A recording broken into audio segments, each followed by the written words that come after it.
Good morning class. आज हम कृषि संसाधन और विकास पाठ का अध्ययन करेंगे। पिछले कक्षा में मैंने आपको संसाधन की अवधारणा और संसाधन के वर्गीकरण के बारे में बताया था। आज हम संसाधनों का विकास पर बात करेंगे। जैसे कि जो हमारे संसाधन हैं वो हमारी आवश्यकताओं और हमारे जीवन की गुणवत्ता के लिए बहुत ही जरूरी है, लेकिन मानव अपने विकास क्रम में इन संसाधनों का उपयोग बड़े बेतरतीब ढंग से किया, जिसके कारण संसाधनों की कमी या उससे संबंधित अन्य समस्याएं उत्पन्न होने लगी। जब हम संसाधनों की विकास की बात करते हैं तो इसको हमने प्रकृति का उपहार समझा, और उपहार समझने के कारण हमने इसका अंधाधुंध दोहन किया।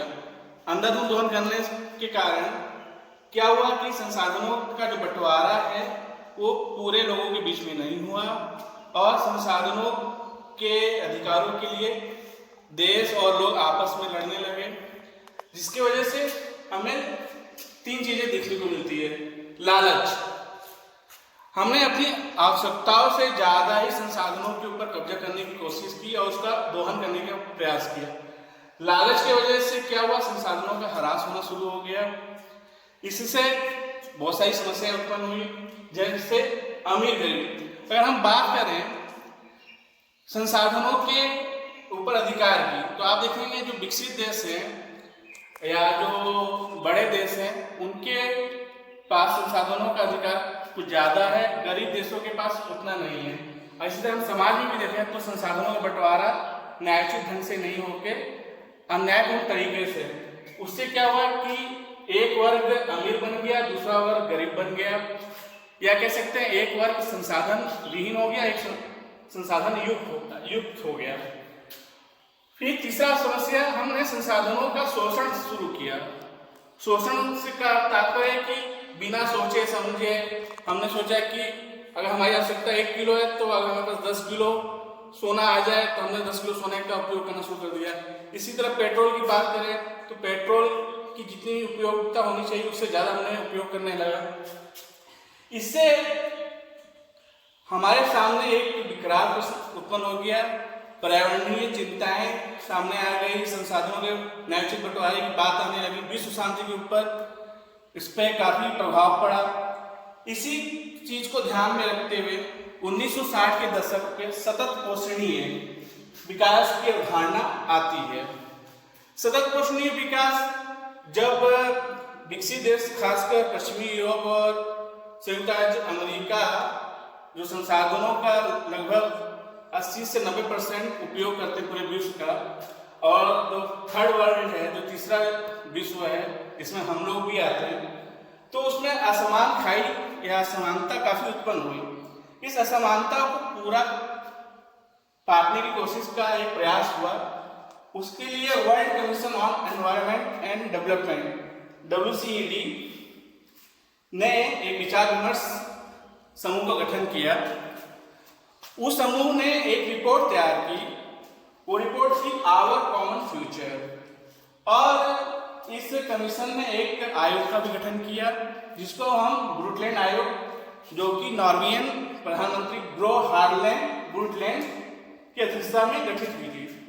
उन्होंने सतत पोषणीय विकास की अवधारणा समझाते हुए बोला, जो वर्तमान पीढ़ी की आवश्यकता को भावी पीढ़ियों द्वारा अपनी निजी आवश्यकताओं को पूरा करने की क्षमता में कोई समझौता किए बगैर पूरा करता है।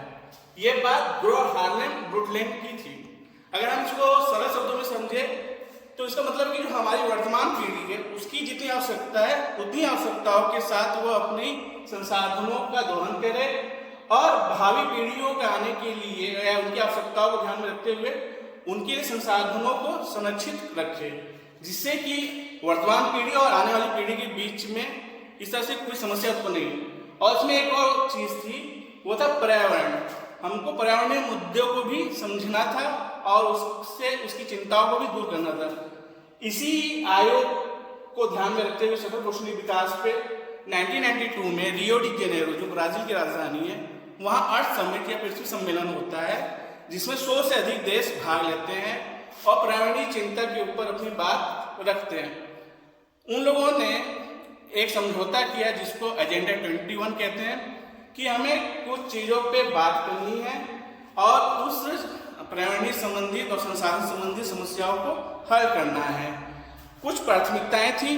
वो प्राथमिकताएं जैसे जनसंख्या वृद्धि को मंदित करना, दूसरा गरीबी, असमानता और तीसरी दुनिया और विकसित देशों की श्रेणियों को खत्म करना।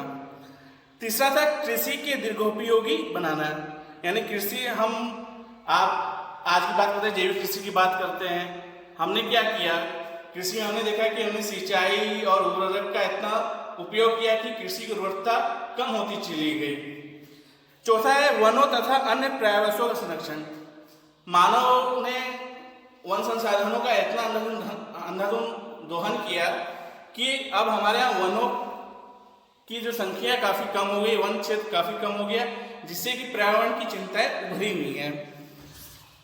दूसरी पांचवी चिंता है जल और ऊर्जा के उपयोग को दीर्घोपयोगी बनाना।